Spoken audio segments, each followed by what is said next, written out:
ఏంటి sir marriage set అయిందా? మీరు మంచోడు మనసున్నోడు రాముడని ఒక రేంజ్లో అబద్ధం చెప్పాను సార్. సార్ ఒక 500 కొట్టండి. 500 దేనికిరా? నువ్వు చెప్పినావని నిజాలేగా.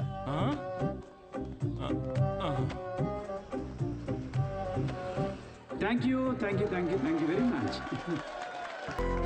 Keep it going for Sai Kiran. Hi. మనకు తెలిసిన వాళ్ళు వచ్చారు, కొంచెం ఎక్స్ట్రా నవ్వండి, పరువు దీకండి. నాకు ఈ 5 స్టార్ హోటల్స్లో ఫైన్ డైనింగ్ రెస్టారెంట్స్ అర్థం కావండి. వెళ్ళే ఉంటారు కదా, నువ్వు వెళ్ళుండవులే కానీ. అక్కడ కుక్స్ ఉండరు, మాస్టర్ షెఫ్స్ ఉంటారు. నాకు అర్థమైంది ఏంటంటే ఐటమ్ పేరు పలకడానికి ఎంత కష్టంగా ఉంటే అంత పాష్ హోటల్ అనమాట. అంతే కదా.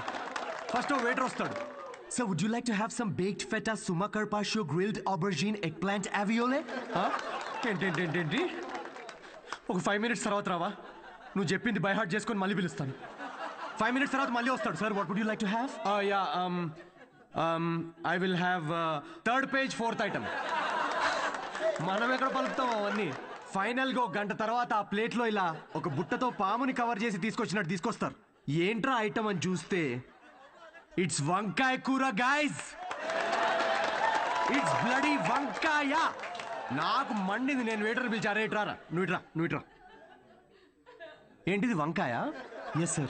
మరి ఆబర్జీన్ ఫెనలీ అవన్నీ ఎందుకురా? వంకాయ అని పెట్టచ్చు కదా పేరు. సార్, దానికి వంకాయ అని పేరు పెడితే ఆ ఐటమ్కి మేము 5000 రూపీస్ ఛార్జ్ చేయలేం కదా సార్. సార్, ఇది ఫైన్ డైనింగ్. ఇక్కడ డైన్ చేసినందుకు మీకు ఫైన్ వేసాం.